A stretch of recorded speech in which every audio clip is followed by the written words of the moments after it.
di selatan sana terlihat awan seperti buaya, termasuk ada sisik-sisiknya. Itu pertanda ada bahaya yang arahnya dari selatan.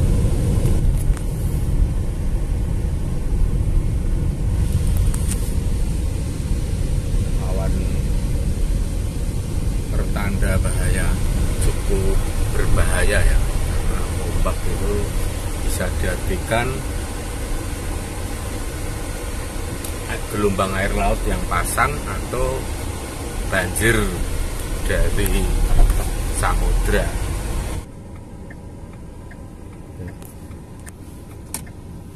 Seperti itu para pemirsa, ini saya melihat ada awan pertanda bahaya yang di sana itu agak kehitaman, terus kemudian geser ke kiri itu memanjang ya, itu seperti konfigurasi kulit buaya, tapi sekaligus itu yang ini merupakan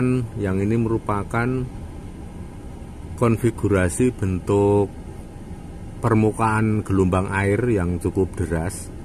Jadi ini bisa diartikan ada berupa banjir atau gelombang pasang juga bisa. Terus kemudian untuk yang di bawah sini ya, nah ini ke sini, ini merupakan bentuk sisik buaya atau kulit buaya itu yang ke sana itu arahnya ke arah barat ini, dan itu merupakan bentuk konfigurasi seperti gelombang laut.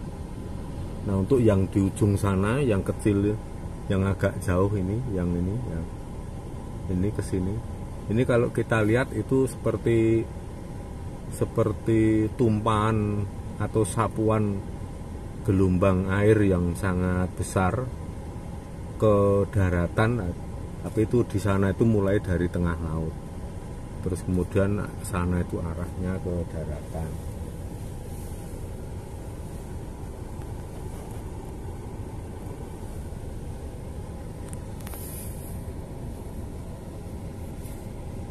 Untuk di sebelah barat juga ada pertanda bahaya, tapi jauh dan kecil. Saya agak sulit untuk menunjukkan objeknya, tapi arahnya itu di sana itu. Nah, di sana. Itu merupakan pertanda mara bahaya yang terjadi di daerah barat. Mungkin bisa arah dari saya itu kalau ke barat itu ya ada daerah Banyumas, kemudian ada Cilacap, Jawa Barat, sampai ke Jakarta dan Lampung, itu arahnya barat. Cuman kita nggak tahu posisinya nanti di mana. Nah, ini merupakan fenomena alam yang bisa menjadi bahasa alam yang bisa kita tangkap apa makna dan artinya. Jadi ini juga merupakan suatu bentuk prediksi, bisa dibilang ramalan juga. Dan positifnya orang kalau bisa meramal itu bisa membuat suatu rencana yang tepat, yang bagus dalam rangka mengantisipasi suatu mara bahaya yang mengandung risiko. Beda dengan yang tidak mau meramal atau melihat masa depan atau memprediksi, maka ya apa-apa tahu-tahu terjadi, sehingga tidak ada langkah-langkah untuk antisipasi, tidak ada perencanaan apa yang akan dilakukan untuk mengantisipasi, untuk mengambil tindakan mitigasi bencana ya. Ya intinya saya mengajak para sedulur-sedulur agar tidak alergi dengan yang namanya ramalan. Emang di mana letak kesalahannya? Apa karena dibilang mendahului kehendak Tuhan? Ya kalau menurut saya pribadi yang namanya ramalan atau prediksi itu ya tidak akan pernah bisa mendahului kehendak Tuhan. Jadi cara berpikir dengan akal sehatnya begini sedulur-sedulur.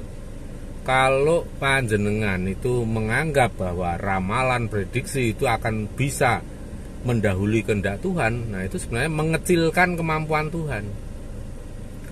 Seolah-olah Tuhan itu belum merencanakan sesuatu, terus kemudian Anda sendiri yang menebak dan tepat apa yang menjadi rencana Tuhan.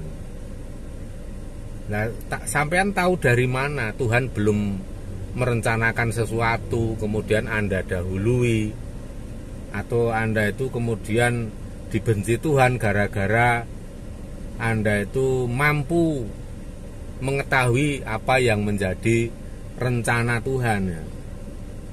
Misalnya Tuhan sudah merencanakan sesuatu, tapi sifatnya belum terjadi manifestasi atau belum waktunya terjadi. Terus kemudian Anda tahu, kemudian Tuhan marah pada Anda karena Anda tahu. Lah salah siapa? Kalau memang Tuhan itu nggak mau makhluknya mengetahui apa yang menjadi rahasianya, ya mbok sudah, nggak usah diberikan akal sehat, nggak usah diberikan kecerdasan otak, ya kan? Bikin aja manusia-manusia yang bodoh atau yang seperti apa ya. Soalnya gini ya, jangankan manusia, wong binatang aja tahu kok apa yang akan terjadi dengan alam ini. Binatang itu tahu fenomena apa, terus kemudian gejala-gejala yang menunjukkan sesuatu akan terjadi itu binatang tahu. Misalnya gunung mau meletus, mau terjadi gempa, mau terjadi tsunami, banjir. Bangsa binatang itu udah cermat sekali melihat semua itu. Nah, Tuhan aja cuek kok terhadap para binatang itu. Emang kemudian binatang dikasih dosa kan? Tahu dari mana?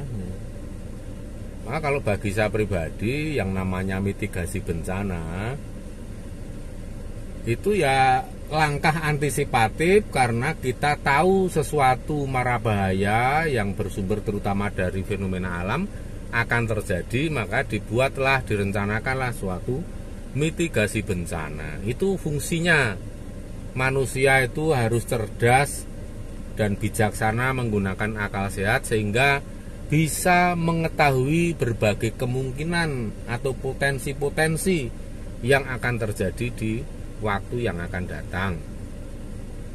Sebagai contoh sederhana, misalnya BMKG itu kan tukang ngeramal cuaca, ngeramal terjadi badai, ngeramal akan terjadi suatu badai petir, hujan deras, bahkan kemungkinan tanah longsor. Dan BMKG juga memprediksi potensi-potensi tsunami. Itu kan ya tak ubahnya ramalan. Ya ramalan itu ada yang berdasarkan data-data otentik, data-data yang diambil dari alat-alat teknologi zaman modern, kemudian dianalisa dan disimpulkan. Ya sama saja, orang Jawa kalau meramal sesuatu akan terjadi, itu ya pakai data-data. Cuman bedanya cara memperoleh data bagi orang Jawa yang bisa meramal, itu data-data itu bisa diperoleh dari berbagai cara, diantaranya itu ya olah batin. Jadi data itu bisa juga diambil, dipungut, dikumpulkan oleh mata batin. Jadi tidak selalu data itu harus dikumpulkan dan diketahui, dilihat oleh mata visual. Ya karena kita punya panca indera. Nah dari panca indera itulah kita itu bisa untuk mengumpulkan berbagai macam data yang kemudian kita analisa, dan setelah dianalisa muncul suatu kesimpulan. Kalau ini berhubungan dengan sesuatu yang akan terjadi, itu namanya ramalan. Maka saya mengajak para pemirsa, marilah kita bijak dan cerdas, dan kita selalu menggunakan akal sehat, karena akal sehat ini sudah diberikan oleh Tuhan. Maka gunakanlah akal sehat ini untuk semua kegiatan, untuk sesuatu yang bermanfaat, ya, termasuk meramal itu juga bermanfaat. Karena dengan adanya ramalan, kita memiliki kemungkinan, kita mempunyai probabilitas yang lebih besar untuk menyelamatkan jiwa banyak orang. Beda dengan wong sing ndablek yang alergi terhadap kata-kata ramalan, ya akhirnya ya apapun yang terjadi terserah, monggo pasrah bongkoan. Nah itu kalau saya melihatnya orang seperti itu sifatnya itu fatalistik, itu keliru. Fungsinya berusaha, fungsinya ikhtiar itu apa kalau orang kok kemudian menyerahkan sepenuhnya, pasrah bongkoan 100% pada Tuhan? Ya enggak usah hidup. Pasrah bongkoan 100% itu kan esensinya orang mati, esensinya orang meninggal dunia. Kalau selama masih hidup ya Anda harus tetap selalu mau untuk berusaha. Jadi seperti itu sedulur-sedulur, saya ajak marilah kita menjadi generasi yang ya lebih cerdas dikit lah menggunakan akal sehat.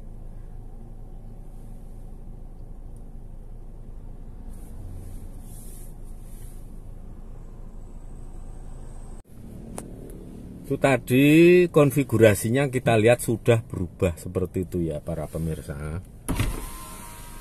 Lihat konfigurasinya sekarang sudah berubah. Itulah kalau pertanda alam itu biasanya terjadinya juga tidak lama-lama, tidak berlangsung dalam durasi waktu yang lama, tapi biasanya terjadi cepat. Nah sekarang kita lihat awan yang tadi seperti itu, sekarang hanya dalam waktu kurang dari 10 menit sudah berubah menjadi seperti itu. Itu merupakan pertanda ya ombak besar, ya gelombang air laut, termasuk itu gumpalan-gumpalan. Wah saya jadi malah ngeri. Jangan-jangan ini tsunami tidak lama lagi nih ya. Mudah-mudahan kalaupun iya, seluruh makhluk diberikan keselamatan dan semua orang berhasil menangkap pertanda alam, berhasil menerima, menangkap sinyal-sinyal yang diberikan oleh entitas gaib, terutama para leluhur, sehingga kita bisa melakukan antisipasi sebelum terjadi fenomena alam, sebelum terjadi tsunami itu sudah bisa ambil langkah mitigasi bencana. Demikian para pemirsa, mudah-mudahan video simpel ini bisa mencerdaskan kita semua. Dan selamat tinggal era kebodohan, era kegelapan, era kejahiliaan.